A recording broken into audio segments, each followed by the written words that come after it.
everyone, welcome back to the channel. Today we're going to be talking about all the books that I read in the month of January and December, which is 4 books. I was taking it a bit slower with the book reading, which basically means that I was mostly watching a lot of Netflix.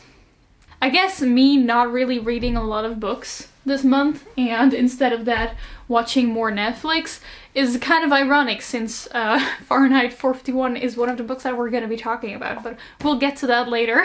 I think I just want to start with one of the books that I still read back in December that I want to be short about because I already talked about it at length in my best books of 2020 list, and that is The Silver Serpents by Roshani Chokshi. This is the second book in the Gilded Wolves trilogy, and it was also one of my top books of the year. The Gilded Wolves was one of my top books of 2019, so I guess you can see this is quickly becoming one of my new favorite series.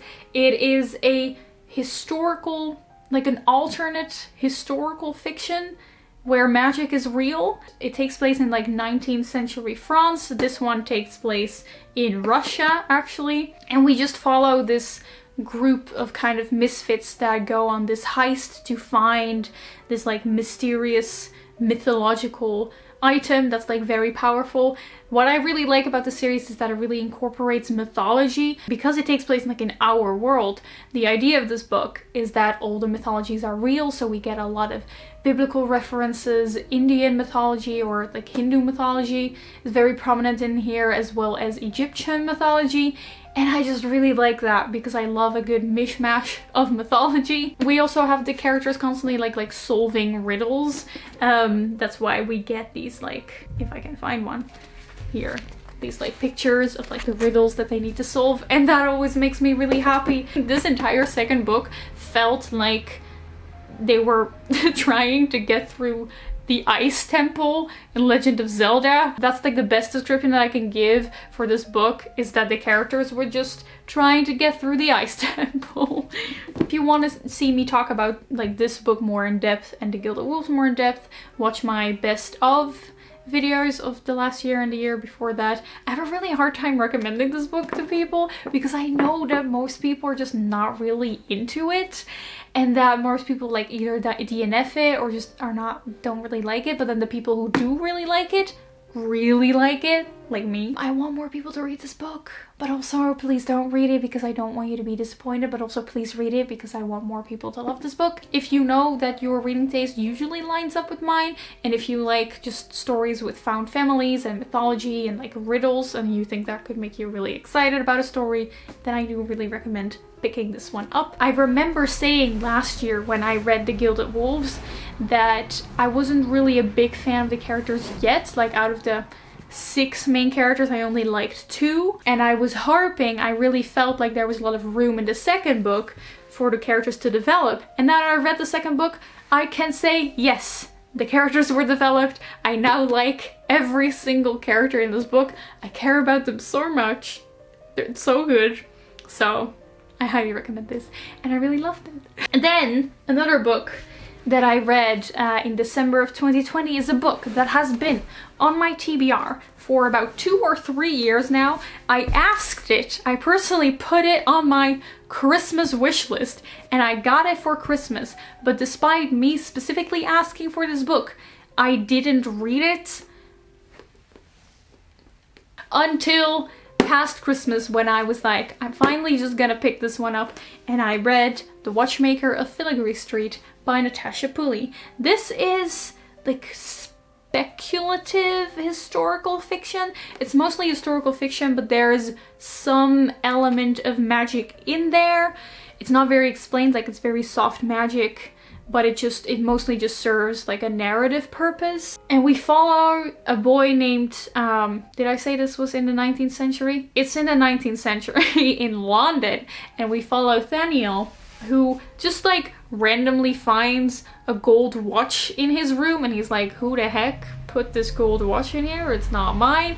But then the gold watch accurately predicts a bombing in London, and because of that, like, Thaniel's life is saved. So he's like, okay, that's kind of a weird watch right there. So he goes to visit the watchmaker that made this watch. There's not a lot of plot. It's mostly just like the story of slowly trying to find out what the watch does, the backstory of the watchmaker, the weird things about the watchmaker and like his history in Japan. And it's mostly just a very vibey, atmospheric book.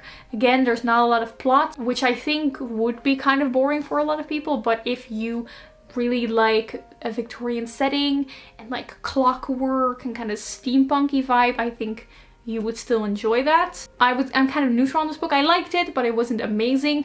Most of the things that I didn't like about it is that there are just a lot of plot lines that I feel just weren't tied up anywhere. Like an example of this is that we very quickly learn that Grace, our female main character, wants to build this like scientific machine that she can do like physics experiments with, which she's like very passionate about, and I was like very excited about it. I was like, oh, that's really cool, you know, we're gonna see her build this machine, it's gonna be important, but it's just never mentioned again. That's just one example of many setups that never get resolved. And the second thing, I was very confused when I was reading this book, and I can't really figure out whether that's just me not understanding what's going on or the book being written kind of in a confusing way. So I looked up some reviews, and it's very clear that I'm not the only one who was confused. So okay, it's not just me, okay? It's not just me. But on the other hand, a lot of people who really liked this book actually praise it for having so many things happening kind of between the lines and in a very subtle way. So I think you can kind of decide for yourself where you would fall on that spectrum. But in the end, I gave this book 3 stars. I had a good time reading it. It's a standalone, and I'm really glad that after 2 or like 3 years, I finally picked up this book, and that I didn't wait to read such a nice story for any longer. Then the third book that I read in January, and where's my phone? Where did I leave my phone? Oh, here it is. I listened to it on an audiobook, and that is the very popular story of The 7 Husbands of Evelyn Hugo by Taylor Jenkins Reid. This book was on everyone's favorite books of 2019 list. Actually, last year in January, I read the author's other popular book, Daisy Jones and the Six. Really enjoyed it. And now this year, it genuinely just like a coincidence, but it's a really nice coincidence that this year in January, I read The 7 Husbands of Evelyn Hugo. And I really, really enjoyed this one. It's basically like a fictional biography. It's the story of Evelyn Hugo, who is an actress, and we follow her entire life story and the 7 husbands that she had. It's more about her life, you know, outside of her marriages. It's not really about those marriages.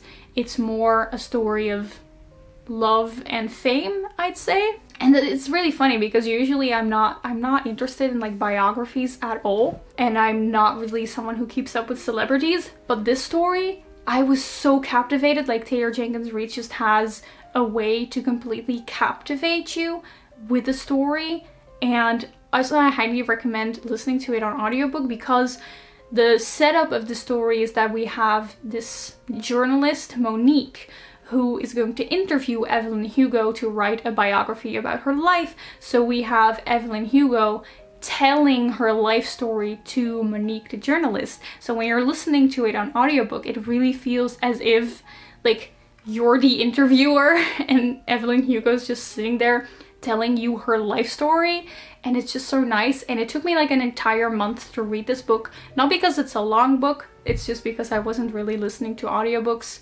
very often. So it just feels like I just had an entire month in which I got to know Evelyn Hugo, and it's just so nice. Like, it feels like she's like a real actress from the 60s that I now know everything about, but she's fake and she's not real.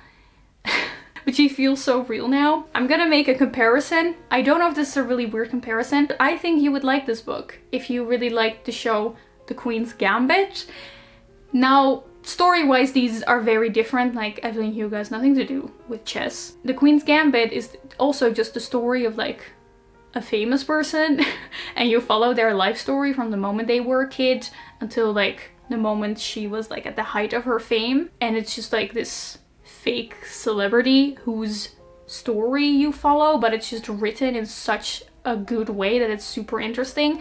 Same thing with Evelyn and Hugo. You follow her from since she's a teenager until like her entire life, and because it's just such a nice, dramatic and well written story, it's just super captivating. So I don't know, if you've watched The Queen's Gambit and read Evelyn and Hugo, let me know if you agree with this comparison. But yeah, I think if you enjoyed The Queen's Gambit, which like everyone did, let's be honest, you would also really enjoy a story like The Seven Husbands of Evelyn and Hugo. And I think I ended up giving it 4 stars because the only thing that I didn't like about it was at the end, just like in almost every story, there's like a twist at the end.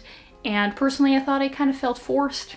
It felt like the author was like, oh, we need a twist at the end, so here's a twist. And I didn't really feel like it added a lot to the story. I don't know. I just wasn't really a big fan of that.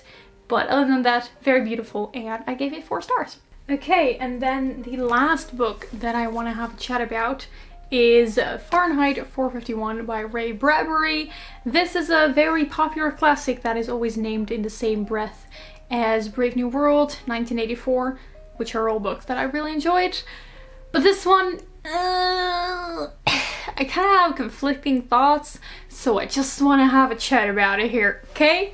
Although this book has, like, of course, a lot of people really love it, there definitely are other people that just really don't think it holds up to other well-known dystopian, and I think I kind of fall into that camp. The premise of the story is that books are burnt in this society because books are kind of like a symbolism for thoughtfulness, like interesting thoughts, and that is not okay. So the books are burnt, and instead all that people do is kind of just mindlessly watch TV all day. And our main character, Guy Montag, is a fireman or firefighter, which basically means that he goes to people's houses and burns any books that he can find if people like have illegal books. This is the reason that it's kind of ironic that I spent the last 2 months not reading as much as usual and instead watching Netflix, but I personally don't think that's a bad thing. I also think it's ironic that this book was banned at some point in history. I guess you could say that overall, my thoughts of this book is that it kind of gives like interesting ideas on like the consequences of this type of dystopian world, but it just completely failed to convince me why this dystopian world would come to be in the first place. So first, let me just kind of talk about like a common critique of this book, which is that it's kind of just like books are good and televisions are bad, and that's kind of an outdated idea. I personally don't agree with that critique because I don't think this book is just, oh, books good, television bad. When I started reading this, I was kind of afraid that it was gonna be that kind of like a boomer story where it's just like, oh, people nowadays only watch on their phones and they don't read books anymore. But you know how dystopians are often kind of exaggerated, and the whole books versus television is more kind of like a symbolism for thoughtful ideas and media and consuming only mindless media, because it's also said in the book that of course, you could also use television for like interesting, more thoughtful types of media. The whole point of this book is that unlike in most other dystopians, there's not like some kind of big government doing bad things, but it's just the people deciding on their own accord that they no longer want to read anything that could potentially be like hurtful or thought-provoking or controversial, etc. So they just ban everything. I was just constantly asking myself, but why? Why did people get to this point, and why would anyone want to do that? I like the topic of enjoyment and no longer on anything that could potentially be like thought-provoking. Like Brave New World also tackles this concept. It's just that in Brave New World they actually kind of explore a reason for this, and in Brave New World they kind of tackle the perspective of, oh, it's the government doing this to push consumerism, because if people don't think and are always happy, then they will buy more stuff. That's kind of the perspective they take. This book kind of takes the perspective that people just stopped wanting to read anything complex or controversial because they just did. Maybe I completely missed it, but I was just wondering why. Like, I have notes on my phone on this book and it's all just why? But why? But why are they doing this? But why? Also, I know some people say that this is critique of like politically correct culture, but we know that that was at least not the authorial intent. That was not Ray Bradbury's intent. He said in interviews that this really was about like the dangers of television. I just remember that throughout reading this book, there would be some passages that I would be like, wow, that's like a really beautifully written thing, very interesting things, very interesting thoughts. And then the next page, there would be something that I was just like, what the... Excuse me, what? So I just want to go over some of them. Let me just start with the things that I did like about this book. So first of all, I think it's pretty cool that this book basically kind of predicts, maybe even, or at least talks about the negative side of parasocial relationships. You know, like the one-sided relationships that we have over the internet or through a television with like celebrities or influencers or streamers. Because in this book, the characters constantly watch TV. They see like the people on the TV as like their family and stuff. And it's kind of weird. And I thought it was very interesting. It also talks about all the consequences of just constantly like consuming media without thinking about it. About how, for example, we basically don't really have any quality leisure time anymore because every free time that you have is spent in this world by just mindlessly watching TV instead of just maybe standing still and just looking at the world around you. It's basically just, you know, when people on Twitter are like, touch some grass. That's this book. But then there were some things that I was just like, so let me give some examples of that. There's a very clear idea in here that if a book has pictures, that is just by definition bad. Like, here's a sentence where they kind of talk about like the bad things in this world. They say, organize super sports, more cartoons in books, more pictures, the mind drinks less and less. Oh no! Pictures in books. Ugh. If picture in book, how book can be thoughtful? If book have picture, how book be good? What does this man have against sports and cartoons? Like, I understand you want to critique, you know, like mindless entertainment, only consuming mindless entertainment, but do you have to go after sports and cartoons? Is that really the important thing here? Because I don't think so. Or this sentence that's like, with schools turning out more runners, jumpers, racers, tinkerers, grabbers, snatchers, flyers, and swimmers instead of examiners, critics, knowers, and imaginative creators, the word intellectual, of course, became a swear word. I understand that we need to value these things that are like examiners, critics, knowers, etc. But what's wrong with runners, jumpers, racers, and tinkerers? You know, it just feels like weirdly condescending. I kind of feel like Ray Bradbury just like really hated PE in high school. Just hates sports. And I mean, same. I agree. But do you have to like be so condescending about it? Just throughout the book, there seems to be this very clear message that like intellectual things are more valuable than handworky things, like physical things. And that just gives me a really, really bad vibe. I understand that we need to value intellectual stuff in the world, but you don't need to be condescending towards hand workers, okay?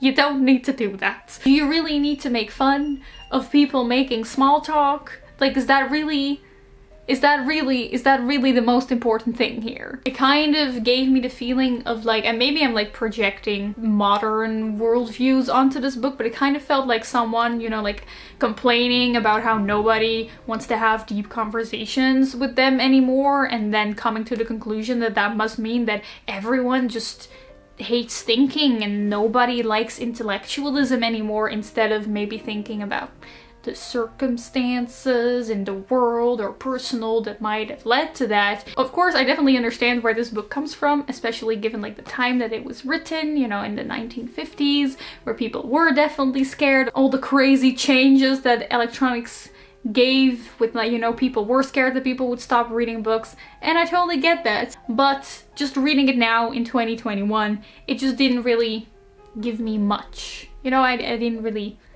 do much for me. So in the end, I would say I would give this like a 2.5 star, because again, there were some things in here. It was like interesting, but overall, I think the story just kind of lacked some exploration. Anyway, if you've read this book, please let me know what you thought about it. Always interesting to see if I'm like the only one who thinks this way. And so, those were all the books that I read in the past 2 months. Here's the mandatory announcement. You can like this video or subscribe to the channel if you want to see more of me. I really hope you enjoyed this video, and I hope to see you soon in another one. Goodbye.